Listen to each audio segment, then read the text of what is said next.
At Manpower, the mission is simple. Make a difference in individual and clients' lives by helping them win in the changing world of work. The vision is one shared by the three CEOs who have led Manpower: Elmer Winter, Mitchell Fromstein, and today's Chairman, CEO, and President, Jeff Jarrett. Their imagination and innovation helped shape an industry and create what Manpower is today, a global leader in the world of work. Elmer Winter looks back with amazement and pride.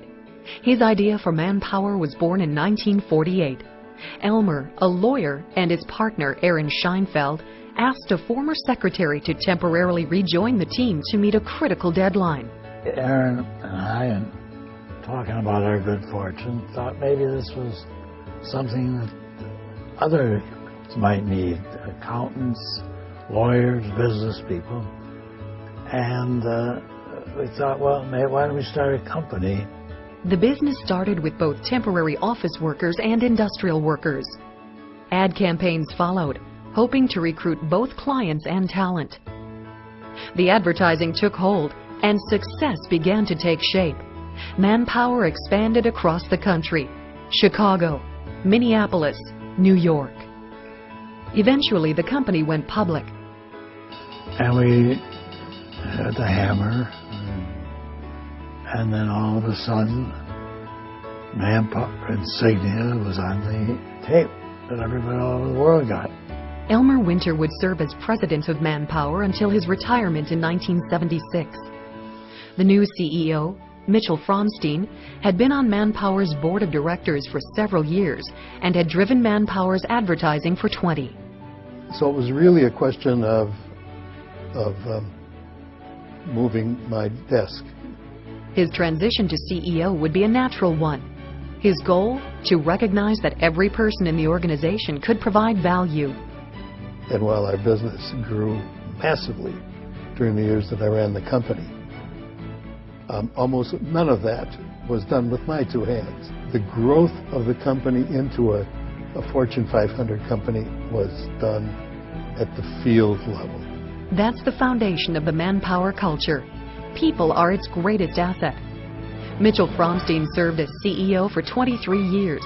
His successor, Manpower's current chairman, CEO, and president, would come from within the organization: Jeff Jarrett, then the Senior VP of European Operations.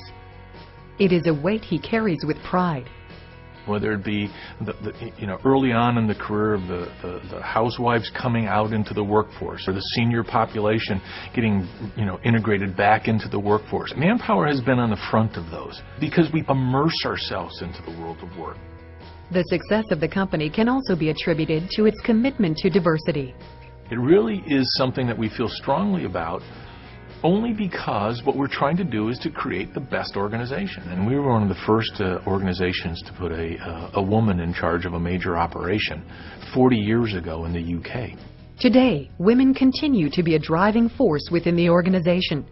In March 2007, Manpower named Françoise Gris president of its largest country market, France, where Manpower is also the market leader. That same year, Lucille Wu was named Managing Director of Manpower Greater China. And a year earlier, Barbara Beck was promoted to President of EMEA, Manpower's largest region, which includes 32 countries in Europe, the Middle East, and Africa. Manpower's global presence positions it well to do good. In the aftermath of the tsunami in late 2005, Manpower built a vocational training center in India to help people begin rebuilding their lives and their community. The fact that they stamped MP for Manpower on every brick that they put when they rebuilt their town. Those are things that resonate with me personally, but more importantly, all the way through the organization. Manpower's commitment as a global leader is to not only understand what's now, but what's next in the world of work. I get pretty excited when I talk about the future. You look at what we're doing in the emerging markets in Eastern Europe and what we're doing in the Middle East and Asia. I don't feel like we've even scratched the surface of the kind of impact we can make into people's lives. There's really a sense of energy, a sense of purpose. So we're kind of like a $23 billion startup that's 60 years old. I think that's pretty unique.